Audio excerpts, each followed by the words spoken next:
Hello everyone and welcome back to our channel Biology Impulse. Today in this session we are going to discuss about chapter 6 of class 11th, that is Anatomy of Flowering Plant. In the previous video of this chapter we have already discussed the first half of this chapter, that includes the type of tissue and the tissue system. Now in this session we are going to discuss about the remaining portion of this chapter and we will start with the anatomy of the dicot and the monocot plant. तो अगर हम anatomy की बात करें तो सबसे पहले हम बात करेंगे डाइकॉट रूट्स की एनाटॉमी के बारे में। तो ये जो डाइकॉट रूट होती हैं, इनकी जो आउटर मोस्ट लेयर होती है उसको बोला जाता है एपिडर्मिस। और ये जो एपिडर्मिस है इसके पास बहुत सारे यूनिसेल्युलर रूट हेयर भी मौजूद होते हैं।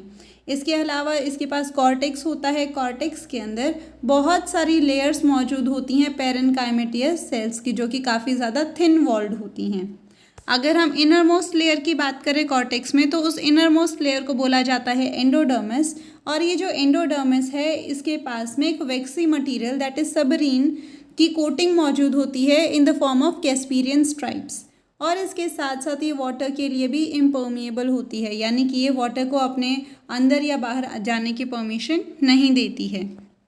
एंडोडर्मिस के आगे पेरेनकाइमेटियस सेल्स की कुछ लेयर मौजूद होती हैं जो कि काफ़ी ज़्यादा थिक वॉल होती हैं और जिसको बोला जाता है पेरिसाइकिल। इससे पहले जब हमने बात करी थी कॉर्टेक्स की, तो कॉर्टेक्स के अंदर बहुत सारी पेरेनकाइमेटियस सेल्स थी लेकिन वो थिन वॉल थी। वहीं अगर हम एंडोडर्मिस के आगे की बात करें, पेरिसाइकिल की बात करें, तो इसके अंदर होती तो पेरेनकाइमेटियस सेल्स ही हैं लेकिन वो काफ़ी ज़्यादा थिक वॉल्ड होती हैं। इसके अलावा जो लेटरल रूट्स हैं और जो वेस्क्यूलर कैम्बियम है, जो कि सेकेंडरी ग्रोथ के जो होती है उसके थ्रू, वो भी इन्हीं सेल्स के अंदर होता है। अगर पिथ की बात करी जाए तो यहाँ पे बहुत ही स्मॉल साइज़ की या फिर इनकॉन्स्पीशियस पिथ देखने को मिलती है। वहीं जो पेरेनकाइमेटियस सेल्स हैं, जब वो जाइलम और फ्लोएम के बीच में देखने को मिलती हैं और तब जाके उसे कॉन्जुगेटिव टिश्यूज़ भी बोला जाता है। यानी कि कॉन्जुगेटिव टिश्यूज़ के अंदर पेरेनकाइमेटियस सेल्स होती हैं जो कि जाइलम और फ्लोएम के बीच में लाई करती हैं। इसके अलावा यहाँ पे एक और टर्म है दैट इज टेल। इसके अंदर जितने भी टिश्यूज़ हैं जो कि एंडोडर्मिस के अंदर आते हैं, जैसे कि पेरिसाइकिल है, वेस्क्यूलर बंडल है, पिथ है, ये सारी चीज़ें तीनों मिला के क्या करते हैं, स्टील के कॉन्स्टिट्यूट करते हैं, स्टील की फॉर्मेशन करवाते हैं। अब हम बात करने वाले हैं मोनोकॉट रूट के बारे में। तो अगर मोनोकॉटिलेडोनस रूट की बात करें तो इनकी जो एनाटॉमी है वो बिल्कुल सिमिलर होती है, मिलती जुलती है डाइकॉट रूट से बहुत सारे एस्पेक्ट में। इसके पास भी एक एपिडर्मिस होती है, वेस्क्यूलर बंडल होते हैं और साथ में पिथ होती है। अगर हम इसको डाइकॉट रूट के साथ कंपेयर करें तो इसके अंदर जो जाइलम बंडल हैं वो थोड़े से कम अमाउंट में देखने को मिलते हैं as compared to dicot root. अब हम बात करने वाले हैं डाइकॉट स्टेम के बारे में कि जो डाइकॉट प्लांट है उनकी स्टेम की जो एनाटॉमी है वो किस तरीके की है। तो जो डाइकॉट स्टेम है इनके अंदर भी एपिडर्मिस होती है और ये जो एपिडर्मिस है इसके ऊपर थिन लेयर मौजूद होती है क्यूटिकल की। इसके साथ साथ इस एपिडर्मिस के पास ट्राइकॉम और स्टोमेटा भी देखने को मिलते हैं।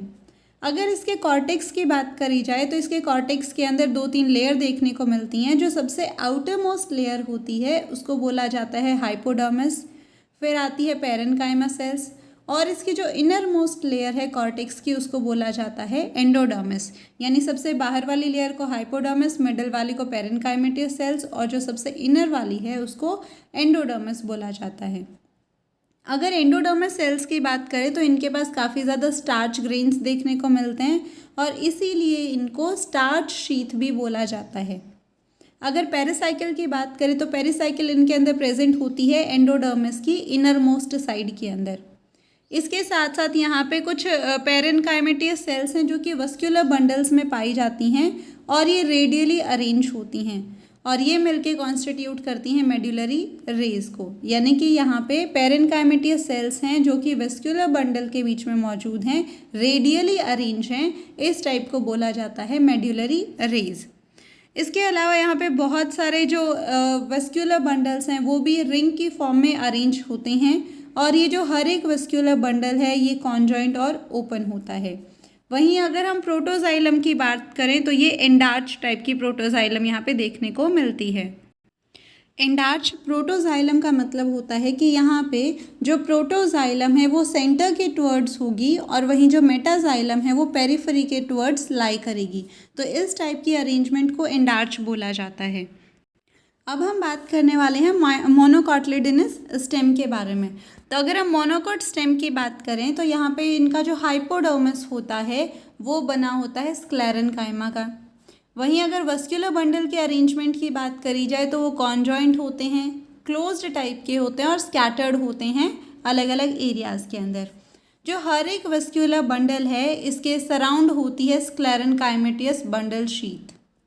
इसके अलावा अगर फ्लोएम पेरेन्काइमा की बात करी जाए तो फ्लोरेन्काइमा जो है वो यहाँ पे एब्सेंट होती है और जो वाटर कंटेनिंग कैविटीज़ होती हैं वो वस्कुलर बंडल के अंदर ही देखी जाती हैं। अब हम बात करेंगे अगले टॉपिक के बारे में, दैट इज़ डाइकॉट लीफ। तो ये जो डाइकोटिलेडोनस लीफ होती हैं इनको डॉर्सोवेंट्रल लीफ भी बोला जाता है। इनका जो लीफ लेमिना होता है ये बेसिकली 3 पार्ट में डिवाइडेड होता है। जो सबसे पहला पार्ट है that is epidermis, the middle part is mesophyll and the last part is vascular system. तो इन्हीं तीनों के बारे में हम यहाँ पे अब बात करेंगे। सबसे पहले शुरुआत करते हैं एपिडर्मिस के साथ में। तो जो अपर जो एपिडर्मिस होती है, नॉर्मली एपिडर्मिस की लेयर्स होती हैं इसके अंदर, तो जो अपर एपिडर्मिस होती है उसको बोला जाता है अडेक्शियल एपिडर्मिस। वहीं जो लोअर लेयर वाली जो एपिडर्मिस होती है उसको बोला जाता है अबैक्शियल एपिडर्मिस। इसके अलावा यहाँ पे काफ़ी ज़्यादा अमाउंट के स्टोमेटाज मौजूद होते हैं अबैक्शियल साइड में, यानी कि लोअर एपिडर्मिस के साथ में। जो लीफ का लोअर साइड है, जो लोअर एपिडर्मिस है, उधर ज़्यादा अमाउंट के स्टोमेटाज देखने को मिलते हैं। वहीं अगर हम मीजोफिल सेल्स के बारे में बात करें तो यहाँ पे 2 टाइप की मीजोफिल सेल्स देखी जाती हैं।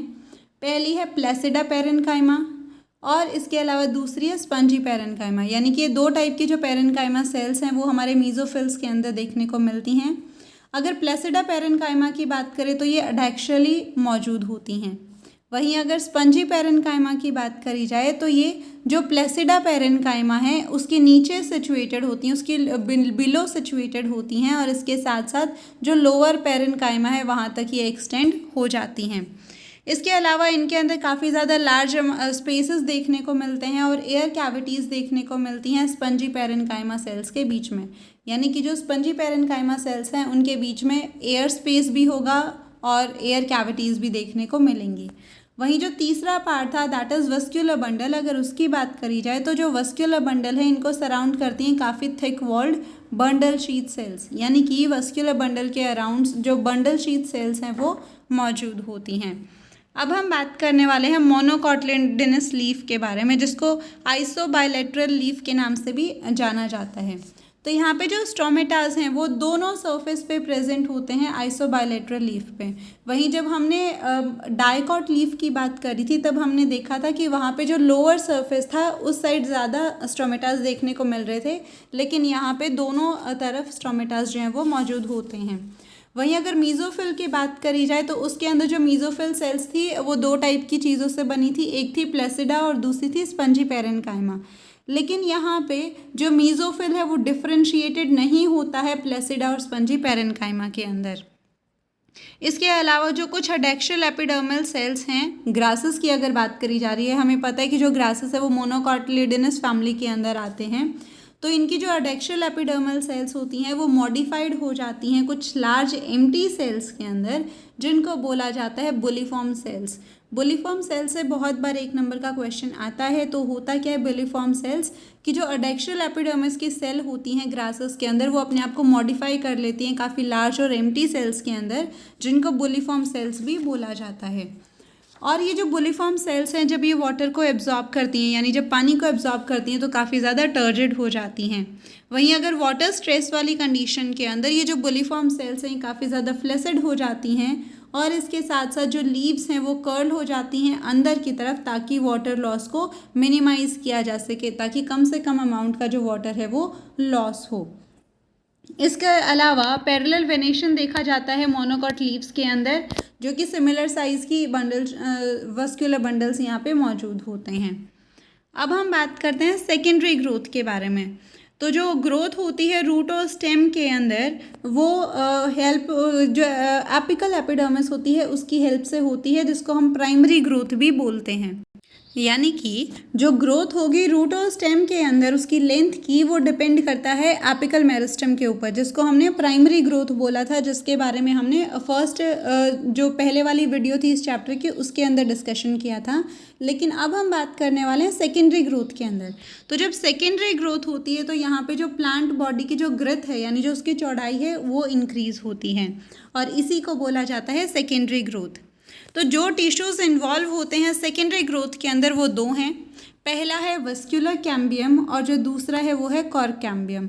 अब इन्हीं के बारे में हम डिटेल में बात करने वाले हैं। तो सबसे पहले हम बात करेंगे वेस्क्यूलर कैम्बियम के बारे में। तो ये जो मेरिस्टेमेटिक लेयर होती है जो कि रिस्पॉन्सिबल होती है vascular tissues that is xylem और फ्लोएम को कट करने के लिए, उसको बोला जाता है वेस्क्यूलर कैम्बियम।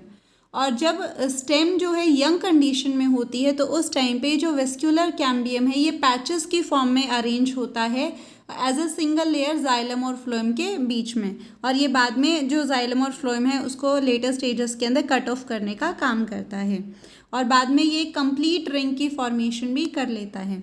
अब ये जो कैम्बियल रिंग की फॉर्मेशन होती है, थोड़ा सा हम इसके बारे में डिस्कशन कर लेते हैं। तो जो डाइकॉट स्टेम होती हैं उनके अंदर ये जो कैम्बियम की सेल्स हैं ये प्राइमरी और सेकेंडरी फ्लोएम के बीच में मौजूद होती हैं, और उसको बोला जाता है इंट्राफेसिक्युलर कैम्बियम।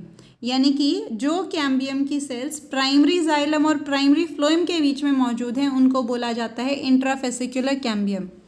वहीं जो सेल्स हैं मेडुलरी रेस की जो कि एडजॉइनिंग होती हैं इंट्राफेसिक्युलर कैम्बियम की, वो मेरिस्टेमेटिक हो जाती हैं और वो आगे फॉर्मेशन करती हैं इंटरफेसिक्युलर कैम्बियम के बारे में। तो यहाँ पे कंप्लीट जो कैम्बियल रिंग है उसकी फॉर्मेशन हो जाती है।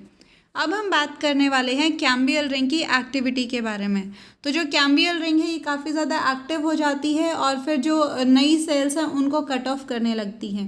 इनर की तरफ, इनर साइड में भी कट ऑफ करती हैं और आउटर साइड के अंदर भी कट ऑफ करती हैं।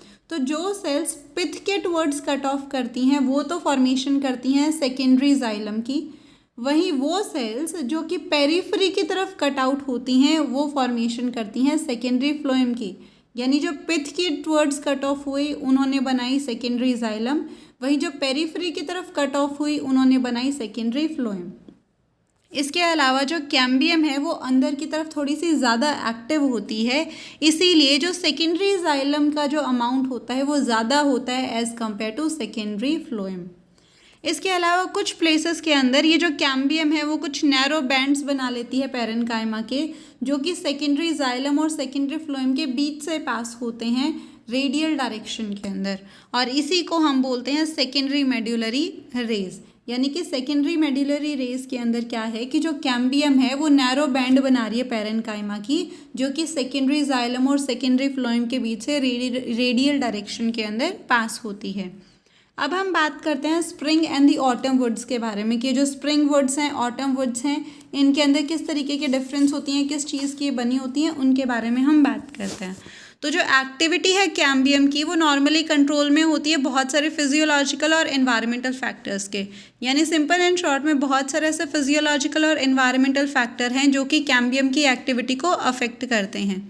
अगर हम टेम्परेट रीजन्स की बात करें तो जो क्लाइमेटिक कंडीशंस हैं वो पूरे साल भर एक जैसी नहीं रहती हैं। अगर स्प्रिंग सीज़न की बात करी जाए तो स्प्रिंग सीज़न के अंदर जो कैम्बियम है वो बहुत ज़्यादा एक्टिव होता है और बहुत ज़्यादा अमाउंट में जो जाइलरी एलिमेंट्स हैं उनकी फॉर्मेशन करता है। और ये जो जाइलरी एलिमेंट्स की फॉर्मेशन हुई है इनके पास में वेसल्स होती हैं बहुत ज़्यादा वाइडर कैविटीज़ वाली। वहीं इसके उलट होती हैं ऑटम वुड्स। ये सीज़न का भी फ़र्क है, जो स्प्रिंग वुड बन रही थी वो बन रही थी स्प्रिंग सीज़न में, वहीं जो ऑटम वुड है वो बन रही है विंटर सीज़न के अंदर। इस टाइम पे जो कैम्बियम है वो काफ़ी कम एक्टिव होता है और कुछ ही अमाउंट के जाइलरी एलिमेंट्स बनाता है, और इन जाइलरी एलिमेंट्स के पास जो कैविटी है वो भी नैरो होती है। यानी कि यहाँ पे हमें 3 डिफरेंस देखने को मिले। पहला सीज़न का, ये स्प्रिंग सीज़न में है, this is an winter season. वहीं जो दूसरा है दैट इज़ कैम्बियम यहाँ पे बहुत ज़्यादा एक्टिव है, यहाँ पे जो कैम्बियम है वो लेस एक्टिव है। यहाँ पे ज़्यादा अमाउंट के जाइलरी एलिमेंट्स बन रहे हैं, ऑटम वुड के अंदर कम जाइलरी एलिमेंट्स बन रहे हैं। यहाँ पे वाइडर कैविटीज़ मौजूद हैं, वहीं पे जो ऑटम वुड है उसके अंदर नैरो कैविटीज़ मौजूद हैं। इसके अलावा जो स्प्रिंग वुड की फॉर्मेशन होती हैं वो लाइटर कलर में होती हैं, वहीं जो ऑटम वुड्स होती हैं उनका जो कलर है वो थोड़ा सा डार्कर होता है। वहीं जो स्प्रिंग वुड हैं उनकी डेंसिटी भी काफ़ी कम होती है, वहीं जो ऑटम वुड्स हैं उनकी डेंसिटी भी काफ़ी ज़्यादा होती है। जो स्प्रिंग वुड होती हैं उनको अर्ली वुड भी बोला जाता है और जो ऑटम वुड है उनको लेट वुड भी बोला जाता है। इसके अलावा ये जो दो टाइप की वुड्स हैं जो कि अल्टरनेट कॉन्क्रीट रिंग्स की फॉर्मेशन करती हैं, एज ए अपीयर होती हैं, ये मिला के कॉन्स्टिट्यूट करती हैं एनुअल रिंग्स को। और ये जो एनुअल रिंग्स हैं ये एज ऑफ ए ट्री को एस्टिमेट करने में मदद करती हैं। यहाँ से बहुत बार एमसीक्यू क्वेश्चंस बनता है कि जो एज ऑफ ए ट्री है उसको एस्टिमेट कौन करवाता है, तो उसका आंसर होगा एनुअल रिंग्स। और ये जो दोनों टाइप की वुड्स हैं, ऑटम वुड और स्प्रिंग वुड्स, ये अल्टरनेटिवली कॉन्क्रीट रिंग की फॉर्म में अपीयर होती हैं और यही एनुअल रिंग की फॉर्मेशन करती हैं, जिसकी मदद से किसी भी ट्री की एज का पता लगाया जा सकता है। अब हम बात करते हैं हर्टवुड एंड सैपवुड के बारे में। तो जो सैपवुड होती हैं उनका जो आउटर रीजन होता है, जो हमारे नॉर्मली जो आउटर रीजन होता है पुराने ट्रीज़ का, उसको बोला जाता है सैपवुड। वहीं जो सेंट्रल रीजन, जो बीच वाला हिस्सा होता है पुराने ट्रीज़ का, उनको बोला जाता है हर्टवुड। जो बाहर वाला रीजन, पुराना आउटर साइड वाला रीजन, दैट इज सैपवुड। जो सेंट्रल रीजन वो कॉन्स्टिट्यूट करेगा हर्टवुड को। इसके अलावा यहाँ पे जो हाल फिलहाल में जो जाइलम एलिमेंट्स बने हुए हैं उनसे सैपवुड की फॉर्मेशन होती है। वहीं अगर हम हर्टवुड की बात करें तो इसके अंदर बहुत सारे केमिकल्स जैसे कि टैनन्स है, रेजिन है, गम है, या फिर जो दूसरे सब्सटेंसेस हैं वो हर्टवुड के अंदर फिल्ड अप होते हैं। अगर सैपवुड की बात करी जाए तो ये हार्ड और ड्यूरेबल नहीं है, वहीं अगर हर्टवुड की बात करी जाए तो काफ़ी ज़्यादा हार्ड और ड्यूरेबल भी है।